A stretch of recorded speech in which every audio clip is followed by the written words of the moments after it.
आज मेरे बेटे की दूसरी शादी थी। उसके पहले शादी का क्या हुआ? मैं उसे भूल जाना चाहती थी क्योंकि वो बड़ी ही अजीब घटना थी। लेकिन आज उसकी दूसरी शादी थी। मुझे यकीन था कि वह मेरे बेटे का ख्याल जरूर रखेगी। मेरा बेटा बहुत कमा रहा था, अच्छा और बहुत ही सुंदर था। वह इस परिवार का एकमात्र वारिस था। सभी उसे प्यार करते थे, इसलिए किसी को भी यह बात अजीब नहीं लग रही थी कि उसकी दूसरी शादी इतनी जल्दी हो रही है। पर मेरा दिल धक धक कर रहा था। रात जैसे जैसे नजदीक आ रही थी, मेरा दिल भी उतनी ही तेजी से धड़क रहा था और मैं चिंतित हो रही थी। मेरी बेटी को भी इस बात का पता था और वो भी मेरी ही तरह चिंतित थी। वह बोली कि अगर आज भी ऐसा ही हुआ तो फिर क्या होगा? मैंने कहा, अपने मुंह से कुछ अच्छा निकालो। मैं पहले से ही चिंतित हूँ। अब तो सभी मेहमान भी आ गए हैं। पिछली बार देश में एक महामारी के कारण इतने लोगों को आमंत्रित नहीं कर सके थे, लेकिन इस शादी में सभी रिश्तेदार बहुत उत्साह के साथ आए थे। इसलिए लोग पिछले शादी के बारे में ज्यादा नहीं जानते थे और यह भी नहीं जानते थे कि ऐसा क्या हुआ कि उन्हें फिर से शादी करनी पड़ी। मेरा बेटा भी खुश था, कोई समस्या नहीं थी, क्योंकि उसकी यह पत्नी पहली पत्नी से कहीं ज्यादा खूबसूरत थी और उम्र में भी छोटी थी, तो उसे तो खुश होना ही चाहिए था। सर्दी का मौसम था, ज्यादातर मेहमान घर में ठहरे हुए थे। समारोह बाहर हो रहा था, नाच गाना चल रहा था, लोग आपस में हंसी मजाक कर रहे थे।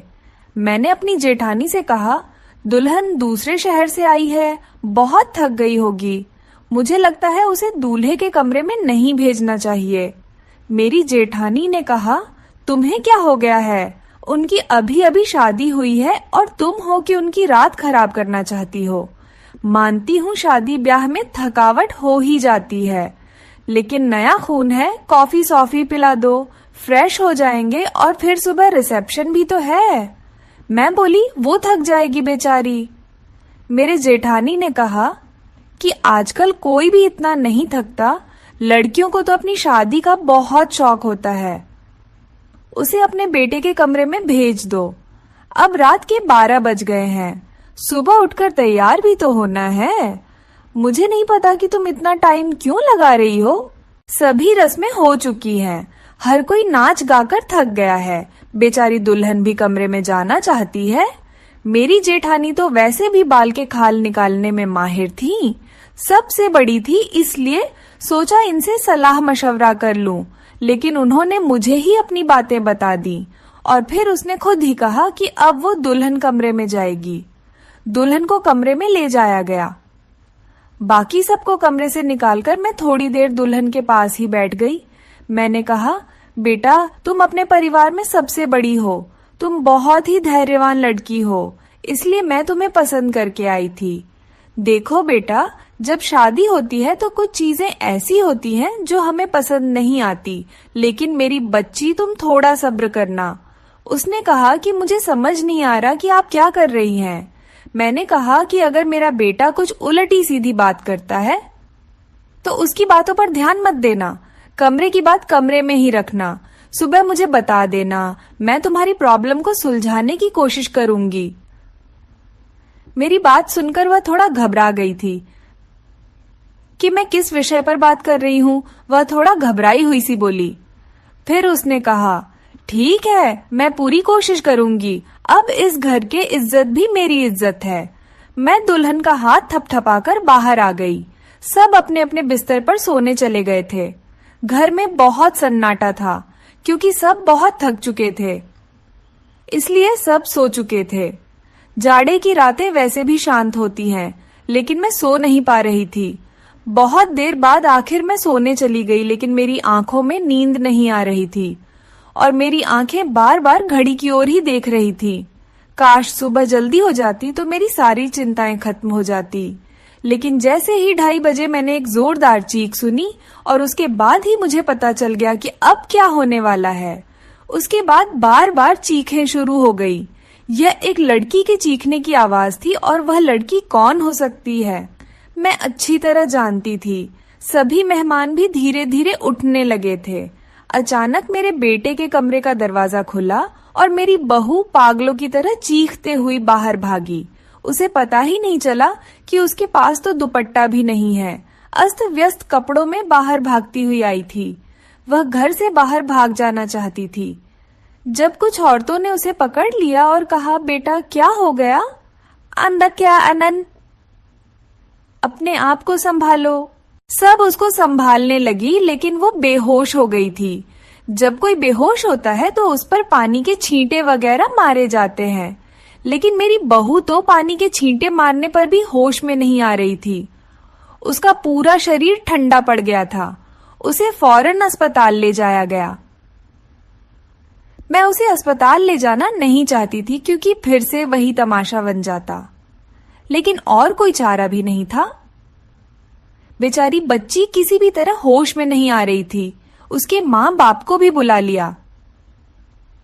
उन्होंने भी एक दूसरे के कानों में बातें करनी शुरू कर दी। पता नहीं हमारी बेटी को क्या हो गया है, पता नहीं उसके साथ क्या सलूक किया है। वह सब लोग मुझे अजीब सी नजरों से देख रहे थे। सवाल ही सवाल थे हर तरफ, और मैं बेचारी परेशान सी हॉस्पिटल में घूम रही थी। मैंने घर आकर अपने बेटे से पूछना चाहा कि अब उसने क्या किया है, तो वह कमरे में ही नहीं था। उसका फोन भी बंद था। कमरे की हालत तो बिल्कुल नॉर्मल थी।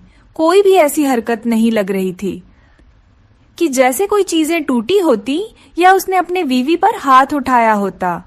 लोगों के सवालों से बचने के लिए शायद मेरा बेटा अरविंद कहीं चला गया था।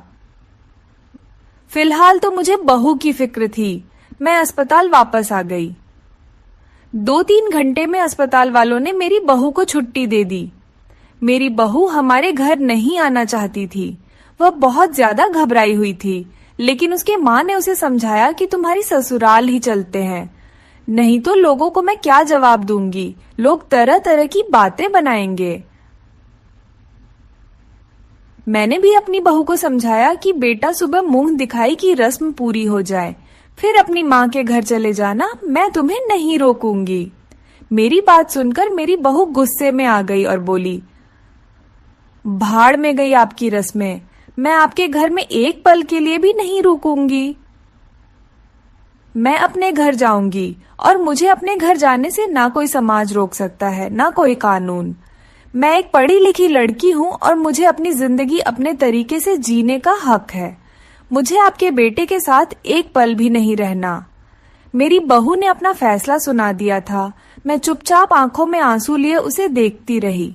ये तो पहले भी हो चुका था, जब अरविंद की पहली शादी हुई थी। मेरी पहले बहू के साथ भी वही हुआ था। वो मेरी पसंदीदा लड़की थी, वो मेरी बेटी की दोस्त थी और वह उसे बहुत पसंद करती थी। वह उसे बहुत खुशी के साथ घर लेकर आई थी। इन लोगों ने हमारा बहुत सहयोग किया था। वो एक अमीर पिता की बेटी थी। वो बहुत अच्छी लड़की थी। मुझे भी उसका घर आना अच्छा लगता था। कुछ ही दिनों में मैंने महसूस किया था कि जैसे वो अरविंद को पसंद करने लगी है, और शायद इसीलिए रिश्ता भी भेजा गया था। लेकिन शादी के बाद उसके साथ भी ऐसा ही हुआ था। शादी के पहली रात वो भी चिल्लाते हुए कमरे से बाहर भागी थी, और उसके बाद मेरे बेटे की शक्ल देखने से भी मना कर दिया था। सबने उसे बहुत समझाया कि बेटा अपनी जिंदगी के बारे में तो सोचो, लेकिन उसने कहा कि मेरी जिंदगी तो बर्बाद हो गई है। और अब इस लड़की को भी समझाया जा रहा था, लेकिन वह भी कह रही थी, अगर मैंने नहीं रहना तो मैं नहीं रहूंगी आपके बेटे के साथ। मेरा बेटा भी कोई जवाब नहीं दे रहा था। पता नहीं कहाँ चला गया था। लड़की का बाप बार बार कह रहा था कि उस व्यक्ति को बुलाओ, हम उससे पूछें कि उसे हमारी बेटी के साथ क्या किया है। अरविंद घर आ चुका था। सब उस पर सवालों की बौछार कर रहे थे, लेकिन उसने एक चुप साध ली थी, कुछ भी नहीं बोल रहा था। थक हार कर सब खामोश हो गए। लड़की के माँ बाप भी अरविंद को भला बुरा और धमका कर चले गए। वह अपनी बेटी को भी साथ ले गए। अच्छा खासा तमाशा हो गया था। सब मेहमानों के सामने हमारी नाक कट गई थी। लड़की के माँ बाप ने हमारी बेइज्जती करने में कोई कसर नहीं छोड़ी थी, लेकिन अरविंद अपने मुंह से एक शब्द भी नहीं बोल रहा था। अरविंद के पिता तो पहले ही इस दुनिया से जा चुके थे। सारी बेइज्जती मुझे अकेले ही सहनी पड़ी। घर में जमा लोगों ने भी हमें अच्छी खासी बातें सुना डाली थी। लड़के की माँ तो काबू में ही नहीं आ रही थी। वह बहुत चीख चीख कर मुझे भला बुरा कह रही थी, लेकिन उसमें उस बेचारी की क्या गलती थी। आखिर उसकी बेटी की जिंदगी तबाह हो गई थी। आज खुद को बहुत अकेला महसूस कर रही थी मैं। काश अरविंद के पिता होते तो इतनी जल्दी हिम्मत ना हारती। लोगों के तानों को मैं अकेली ही सुनती रही। अरविंद बड़ा था। अरविंद से छोटी ही मेरी एक बेटी थी जो कॉलेज में पढ़ती थी। सब लोग आपस में कानाफूसी कर रहे थे। अरविंद को लेकर तरह तरह की कहानियां बनाई जा रही थीं। कोई कह रहा था पता नहीं शायद अरविंद पागल है, तो कोई कह रहा था लगता है अरविंद दिमागी मरीज है, तो कोई कह रहा था पता नहीं उसने नई दुल्हन के साथ ऐसा क्या किया कि वह इतना ज्यादा डर गई, जितनी मुंह उतनी बातें थीं। लेकिन मेरे पास इन सब का कोई जवाब नहीं था। जब लोगों को असल वजह पता न हो तो वह खुद ही कहानियां बना लेते हैं, और खुद की बनाई हुई उल्टी सीधी कहानियां सच से कहीं ज्यादा खतरनाक होती हैं। लेकिन समस्या तो ये थी कि सच तो मुझे भी नहीं पता था कि ऐसा क्या था कि सुहागरात को ही मेरी बहुएं मेरे बेटे के कमरे से चीखते हुई भागती थी। उस लड़की ने भी तो मुझे कुछ नहीं बताया था। मैंने खुद ही अपने मन में सोचा, हो सकता है उसने अपने माँ बाप को कुछ बताया हो। सच जानने के लिए मैंने उनके घर फोन कर दिया। भले ही वो हमसे रिश्ता खत्म कर गए थे, लेकिन इंसानियत के नाते ही मैंने उसका हाल चाल लेने के लिए फोन किया। फोन लड़की की माँ ने उठाया था। मैंने पूछा, अब कैसी तबीयत है आपकी बेटी की? मेरी आवाज सुनते ही वो भड़क गई थी और बोली थी, मेरी बेटी अब तक ठीक नहीं हुई है। खबरदार जो आगे से आपने फोन किया। ये सब सुनकर मैं बहुत ज्यादा परेशान हो गई थी। मेरी पहली बहू के साथ भी ऐसा ही हुआ था। मेरी बेटी ने बताया था कि वो कम से कम 6-7 महीने तक बीमार रही थी। आखिर क्या प्रॉब्लम थी मेरे बेटे को? मुझे कुछ भी समझ नहीं आ रहा था। क्या कमी थी कि उसकी पत्नियां उससे डरकर भाग जाती थीं? अरविंद की बात करूं तो अरविंद बहुत ही सीधा साधा सा बच्चा था। बचपन से ही कम बोलने वाला था, लेकिन उसके अंदर कोई भी हरकत ऐसी नहीं थी जो अब नॉर्मल होती। अरविंद मेरी पहली संतान थी। हमने उसे बहुत ही लाड प्यार से पाला था, लेकिन हमारे इतना लाड प्यार देने से भी वो बिगड़ा नहीं था।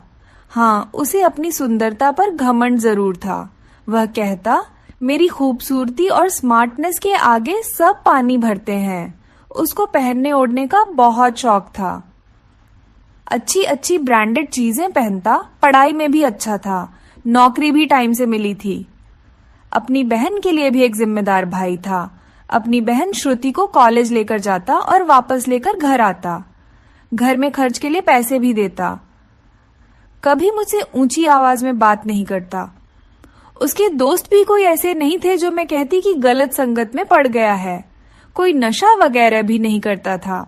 बस उसके कुछ गिने चुने ही दोस्त थे। एक सबसे अच्छा दोस्त था जो बाहर विदेश में रहता था। कभी कभी उसे फोन पर बात भी होती थी। मुझसे भी अपने दोस्त की बात करवाता था। कभी कभी वो अपने मुंह से कहता, मम्मी क्यों ना हम श्रुति की शादी इसी से कर दे, बहुत ही अच्छा लड़का है।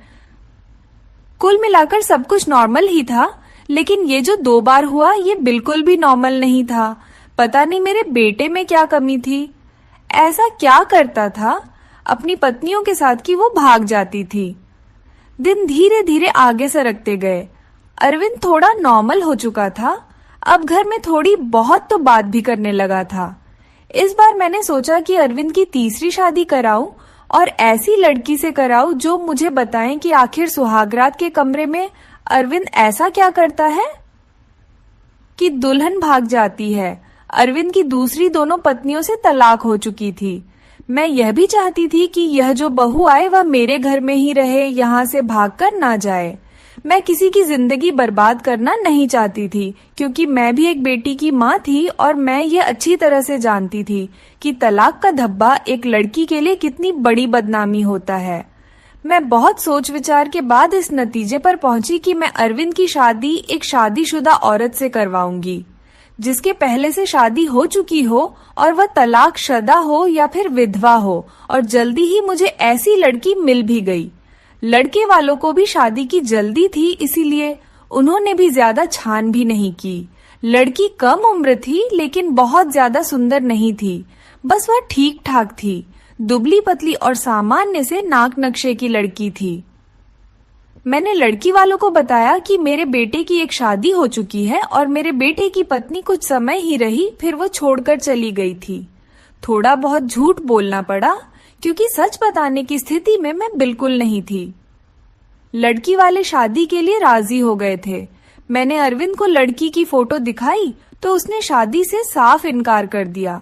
बोला, मुझे नहीं करनी शादी, इतनी आम से शक्ल सूरत की लड़की है, मुझे इससे शादी बिल्कुल नहीं करनी।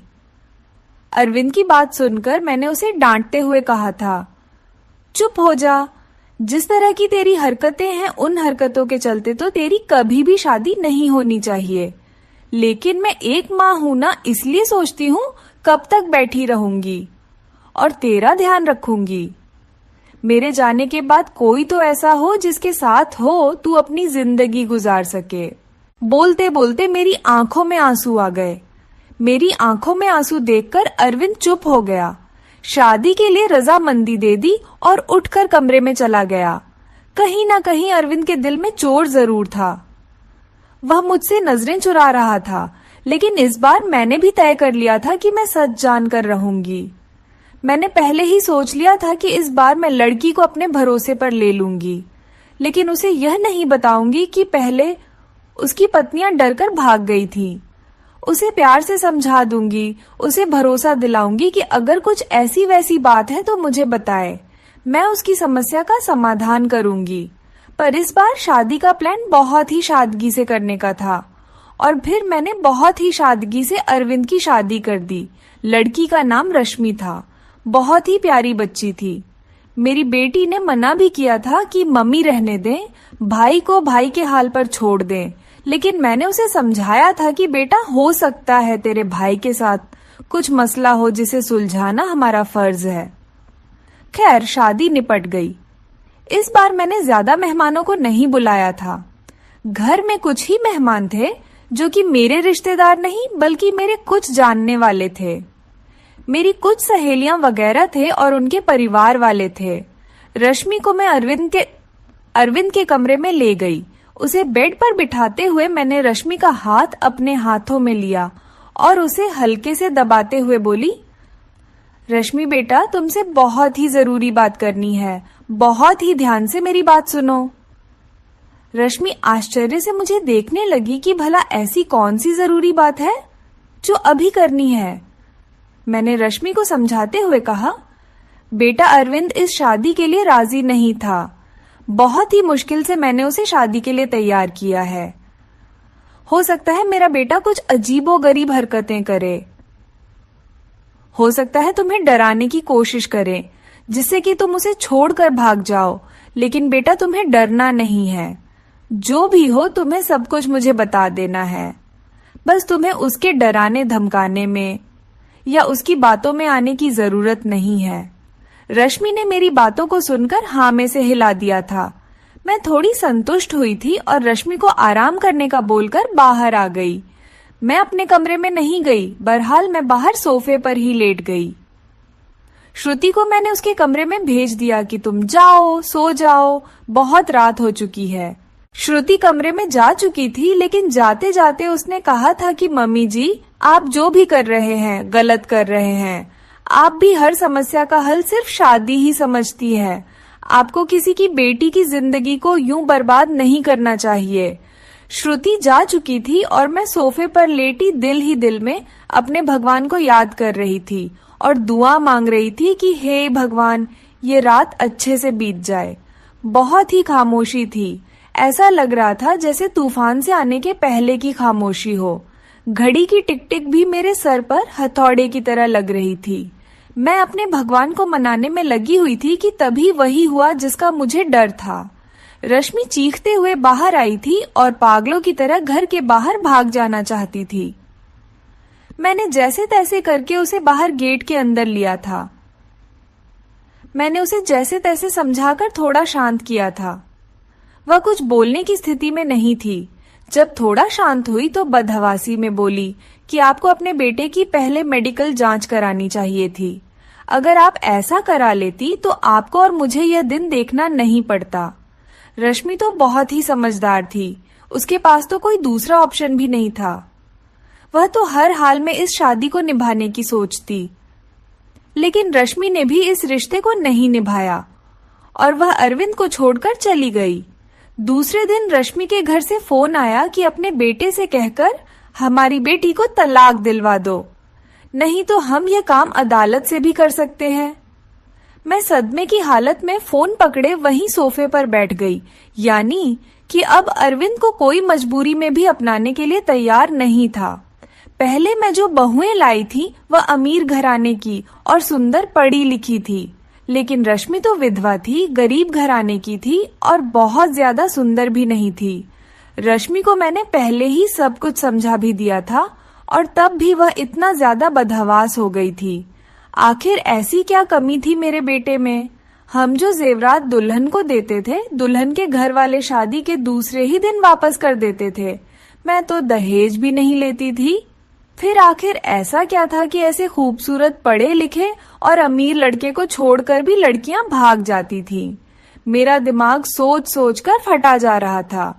कैसे पता लगाऊं कि आखिर बात क्या है? अरविंद भी अपने मुंह से कुछ कहने को तैयार नहीं था। जब भी इस बारे में कुछ बात करने की कोशिश करती तो उठकर बाहर चला जाता, मुझे बात करने का मौका ही नहीं देता। लेकिन अब मैं हर वक्त अब अरविंद पर नजर रखने लगी थी, उसकी एक एक हरकत पर ध्यान देती। शायद कुछ तो ऐसा सबूत मिले जिससे मैं सुराग लगा सकूं, सच जान सकूं कि आखिर सच्चाई क्या है।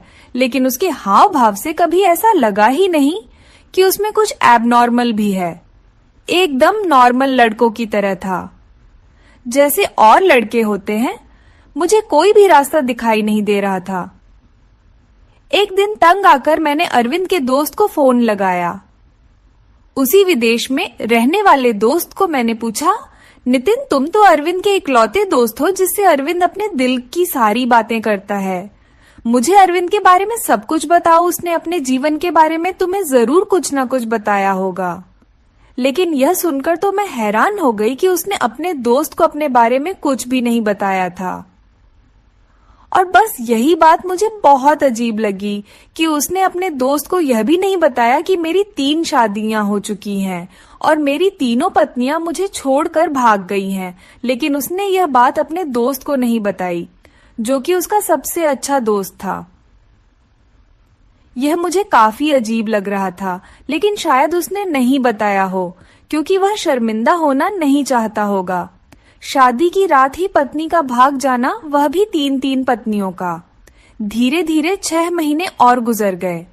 घर में सब कुछ और नॉर्मल चल रहा था, लेकिन अरविंद को लेकर मैं बहुत ज्यादा परेशान थी।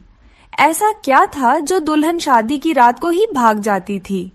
मैंने एक बार फिर से अरविंद की शादी के लिए सोचा और इस बार मैंने ठान लिया कि सच्चाई जानकर ही रहूंगी। इस बार मैंने लड़की को सब कुछ बता दिया, कुछ भी नहीं छुपाया। और लड़की भी किसी ऐसे घर से लाई थी जिसे शादी की सख्त जरूरत थी, क्योंकि ये लोग बहुत ही गरीब थे और उसके घर में उसके 2 छोटे भाई थे। मैंने कहा, तुम्हारे दोनों भाइयों की पढ़ाई की जिम्मेदारी मेरे ऊपर है और शादी में भी आप लोगों को कुछ भी खर्च नहीं करना पड़ेगा। लड़की को तो मैंने राजी कर लिया था, लड़की के माँ बाप भी राजी हो गए, लेकिन मैंने ये बात लड़की के माता पिता को नहीं बताई थी। बस वह लड़की को बता दी थी। लड़की थोड़ी घबराई हुई थी क्योंकि मैंने शादी से पहले ही सारी बातें लड़की को समझा दी थी। पहले तो वो बहुत ज्यादा डर गई, फिर खुद को संभालते हुए बोली कि कुछ भी हो, मैं इस शादी के लिए तैयार हूँ। अगर मेरे थोड़े से त्याग से मेरे भाइयों की जिंदगी बनती है तो उसमें बुराई क्या है? जो कुछ भी होगा उसे सहन करूंगी, और वैसे भी सारे समझौते औरतों को ही करने पड़ते हैं। लड़की जिसका नाम सुमन था, भले ही गरीब घर की थी लेकिन बहुत ही संस्कारी और समझदार लगी मुझे। दिन ही दिल में खुश हुई कि अगर सुमन मेरी बहू बनती है और मेरे घर में टिके रहती है तो यह मेरे लिए बहुत ही सौभाग्य की बात होगी। संस्कारी होने के साथ साथ सुमन बहुत ही खूबसूरत भी थी। इस बार शादी मंदिर में हुई थी। सब कुछ ठीक था और हैरानी की बात तो यह थी कि रात भी गुजर चुकी थी और सुबह हो चुकी थी।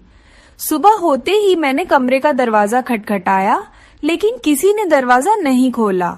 मैं बहुत परेशान थी, कोई दरवाजा नहीं खोल रहा था। थोड़ी देर बाद कमरे की दूसरी चाबी लेकर आई और मैंने खुद ही दरवाजा खोला।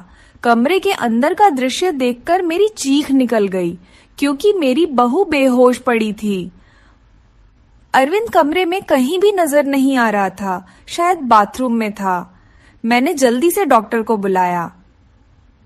डॉक्टर ने कहा कि वह सिर्फ डर की वजह से बेहोश हुई है। उसके शरीर पर किसी भी तरह के कोई चोट के निशान नहीं है। अरविंद के चेहरे से भी चिंता झलक रही थी। ऐसा लगता था कि जैसे वह भी परेशान है। इन सब हालातों से अच्छे से चेकअप करने के बाद और कुछ दवाइयां देकर डॉक्टर साहब चले गए थे। डॉक्टर ने कहा था कि सुमन को जल्दी ही होश आ जाएगा। अरविंद भी तैयार होकर अपने ऑफिस के लिए निकल गया था। मैं सुमन के पास ही बैठी रही। थोड़ी देर में सुमन ने आंखें खोल दी थीं। होश में आते ही वो बाहर की तरफ भागी थी, ये कहते हुए कि मुझे यहाँ नहीं रहना, मुझे अपने घर जाना है, अपने मम्मी पापा के पास। मैंने सुमन का हाथ पकड़ लिया। सुमन, तुम ऐसा नहीं कर सकती। मैंने तो तुम्हें सारी सच्चाई बता दी थी और तुम तो मान भी गई थी। फिर तुम अब ऐसा क्यों कह रही हो? लेकिन सुमन मेरी कुछ भी सुनने को तैयार नहीं थी। रोते हुए बोली, आंटी जी मुझे माफ कर दो, मैं मजबूर हूँ, मैं यहाँ नहीं रह सकती। आप बेफिक्र रहे, मैं अपने मम्मी पापा को कुछ नहीं बताऊंगी, सब कुछ हैंडल कर लूंगी। बस आप मुझे इस घर में रहने को ना कहे। लेकिन सुमन, मुझे बताओ तो सही, आखिर ऐसा क्या हुआ था? मैं सच जानना चाहती हूँ। सुमन, तुमने मुझसे वादा किया था कि तुम अरविंद की सच्चाई मुझे जरूर बताऊंगी। आंटी, अरविंद के बारे में मैं कुछ नहीं बता सकती। अगर मैंने अरविंद के बारे में बोला तो वह मुझे जान से मार देगा। मुझे अपनी जान की परवाह नहीं है, लेकिन अरविंद मेरे भाइयों को भी नहीं छोड़ेगा। प्लीज मुझे जाने दें। उसकी आंखों में विनती के ऐसे करूण भाव थे कि मैं उसे रोक न सकी। सुमन चली गई थी। मैं इंतजार कर रही थी कि अब वो कुछ ही देर में सुमन के माँ बाप का फोन आने वाला है, लेकिन ऐसा कुछ भी नहीं हुआ। शायद सुमन ने अपने माता पिता को कुछ नहीं बताया था। अरविंद की तीनों पत्नियों ने तो दूसरे दिन ही तलाक की मांग कर दी थी, लेकिन सुमन ने ऐसा कुछ भी नहीं किया था। इसका मतलब था सुमन अब भी मेरे बेटे की पत्नी थी। मैंने सोचा कि अब मैं अरविंद का चेकअप कराकर ही रहूंगी। अपने होशो हवास में तो अरविंद ऐसा कभी भी नहीं करने देता। इसलिए एक दिन मैंने अरविंद के खाने में नींद की दवाई मिला दी। अरविंद के गहरी नींद में जाते ही मैंने डॉक्टर को फोन कर दिया। डॉक्टर ने अरविंद के कुछ सैंपल लिए और यह बोलकर कि जैसे ही रिपोर्ट आती है मैं आपको बताता हूँ, डॉक्टर चला गया। और फिर मैं बेसब्री से अरविंद की रिपोर्ट का इंतजार करने लगी। अगले दिन डॉक्टर का फोन आया और उसने कहा कि अरविंद एकदम नॉर्मल है, उसकी सारी रिपोर्ट्स नॉर्मल आई हैं।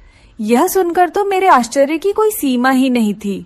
अगर अरविंद नॉर्मल है तो शादी के पहले ही रात में उसकी पत्नियां क्यों भाग जाती हैं? सोच सोचकर मेरा दिमाग फटने लगा। कुछ सोचकर मैं सुमन के पास गई। सुमन के माता पिता ने मेरी बहुत इज्जत की। शायद उन्हें सच्चाई का पता नहीं था। उन्हें लगता था कि मैं उनकी बेटी को घर ले जाने के लिए आई हूँ।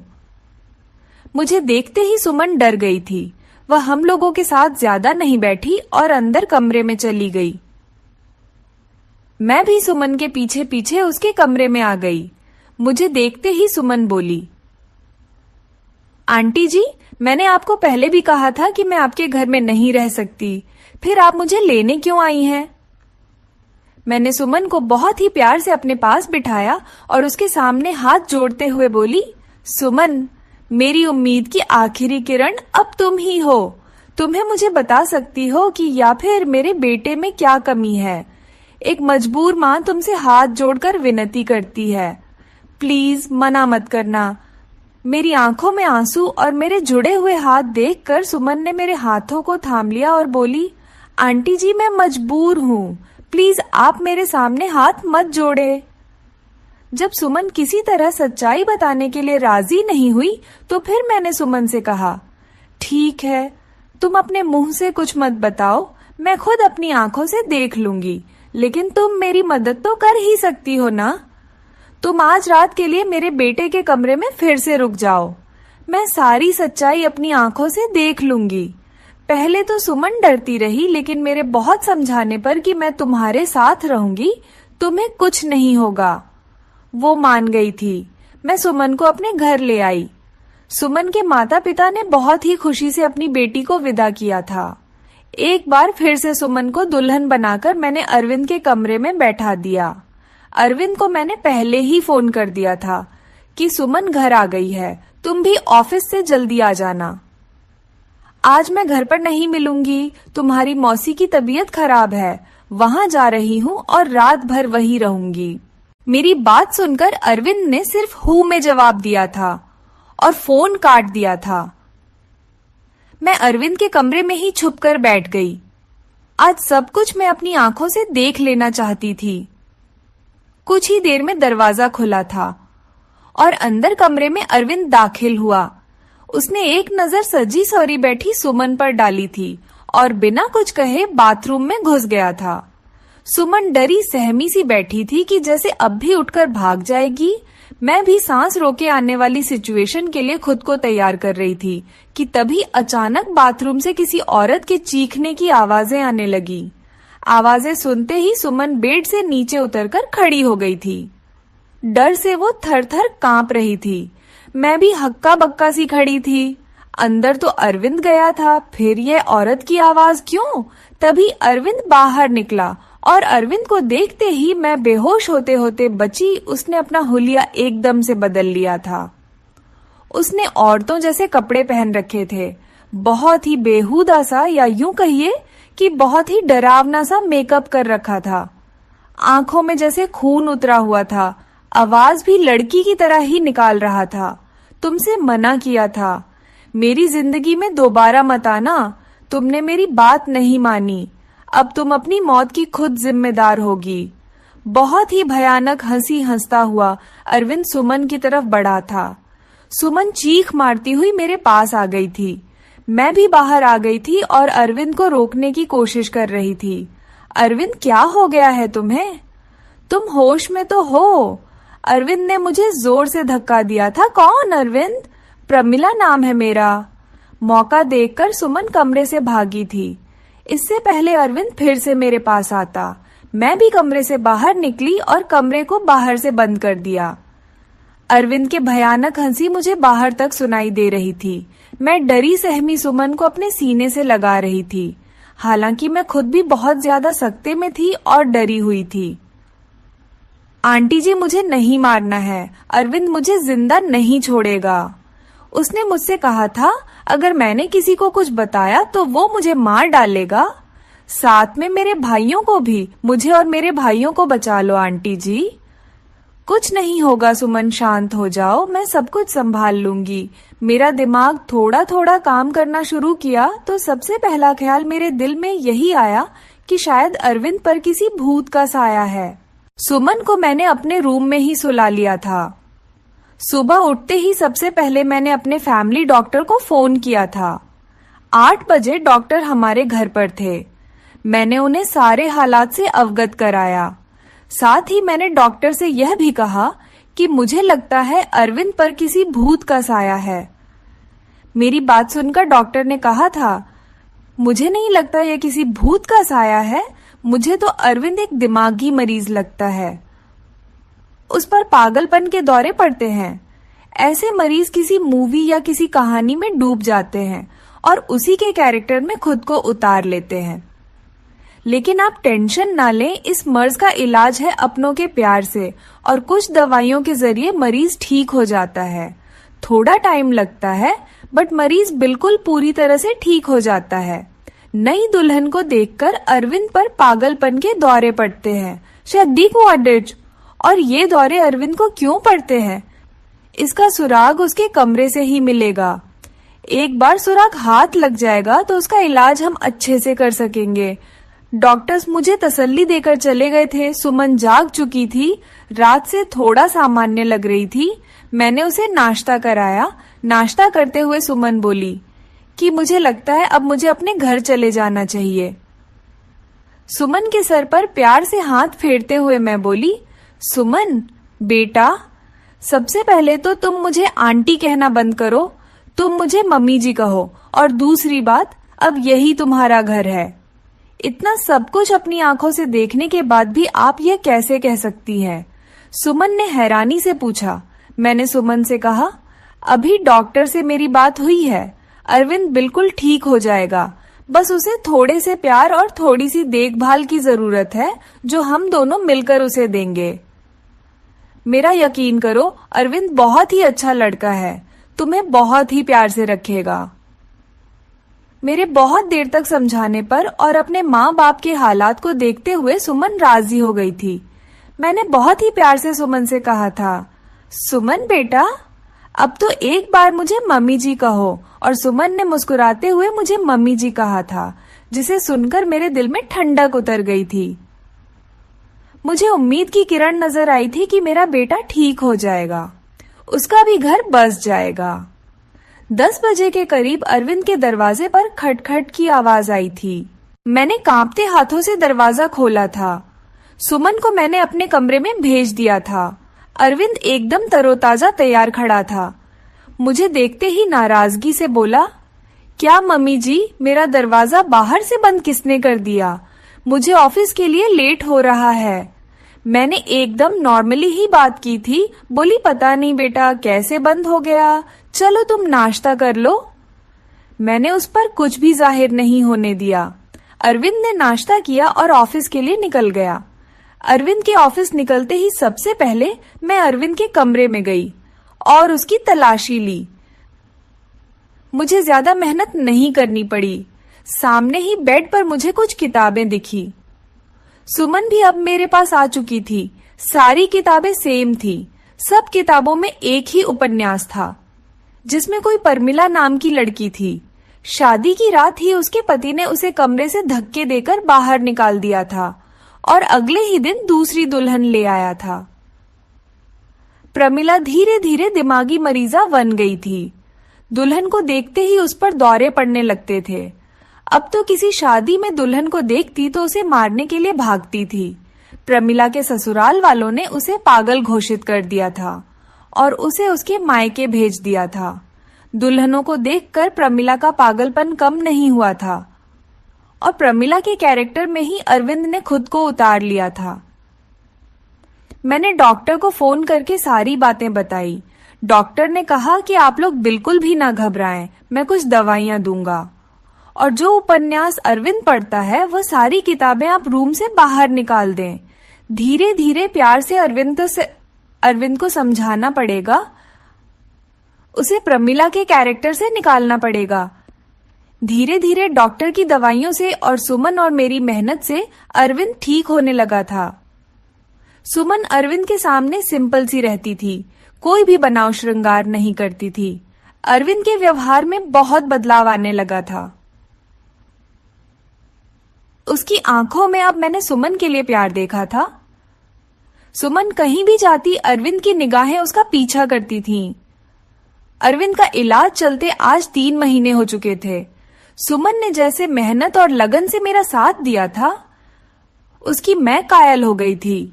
कोई बहुत ही अच्छे कर्म किए होंगे जो मुझे सुमन जैसी बहू मिली। सुमन अब भी मेरे साथ मेरे कमरे में ही सोती थी, लेकिन आज मैंने सोच लिया था कि सब कुछ फाइनल हो जाना चाहिए। मुझे पूरा विश्वास है कि अब अरविंद बिल्कुल ठीक हो चुका है। मैंने सुमन से कहा कि सुमन, आज तुम्हें आखिरी कदम और उठाना पड़ेगा।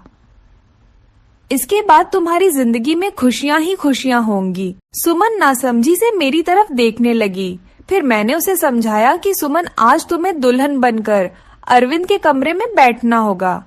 मेरी बात सुनकर सुमन डर गई थी, लेकिन फिर जल्दी ही संभल भी गई। शायद उसे भी यकीन था कि अरविंद अब ठीक हो चुका है। वह भी अरविंद की प्यार भरे नजरों को समझ चुकी थी। सुमन, तुम्हें डरने की कोई जरूरत नहीं। तुम दरवाजा खुला रखना। दरवाजे के बाहर ही मैं खड़ी रहूंगी जब तक कि तुम दोनों के बीच में सब कुछ ठीक नहीं हो जाता। जैसे ही तुम्हें कुछ गलत लगे तो फौरन बाहर भगा आना। रात को अरविंद के आने से पहले ही मैंने सुमन को दुल्हन की तरह सजाया। अरविंद के बेड को भी बहुत ही खूबसूरती से सजाया था मैंने। अरविंद के आने का टाइम हो गया था। मैंने सुमन को सजे सजाए बेड पर बिठा दिया और बाहर आ गई। थोड़ी देर में अरविंद भी आ चुका था। खाना खाते हुए अरविंद की निगाहें इधर उधर कुछ ढूंढ रही थीं। मैं समझ गई थी कि अरविंद किसे ढूंढ रहा है, लेकिन मैं अनजान बनी रही। कुछ देर में अरविंद खुद ही बोला, मम्मी, सुमन कहीं दिखाई नहीं दे रही, क्या कहीं गई हुई है? मेरे बोलने से पहले ही श्रुति बोल पड़ी, मैया, भाभी तो आपके ही। इससे पहले कि श्रुति अपनी बात पूरी करती, मैंने उसे चुप करा दिया। मैंने मुस्कुराते हुए कहा, अरविंद, तुम पहले खाना खत्म करो, उसके बाद अपने कमरे में जाओ तो तुम्हें अपने सवाल का जवाब मिल जाएगा। खाना खाने के बाद अरविंद अपने कमरे में चला गया। मेरा दिल जोरों से धड़क रहा था। अब पता नहीं क्या होने वाला है। हे भगवान, सब कुछ ठीक हो। मैं भी अरविंद के पीछे पीछे चली और बाहर गेट पर ही रुक गई। मैं अंदर कान लगाकर सुनने की कोशिश कर रही थी कि अंदर सब कुछ ठीक तो है। खड़े खड़े मुझे काफी देर हो गई थी, लेकिन अभी तक अंदर शांति थी। और फिर कुछ ही देर में मुझे सुमन और अरविंद की सरगोशियां सुनाई देने लगी। लेकिन प्यार में डूबी हुई सरगोशियां। मैं मुस्कुरा दी।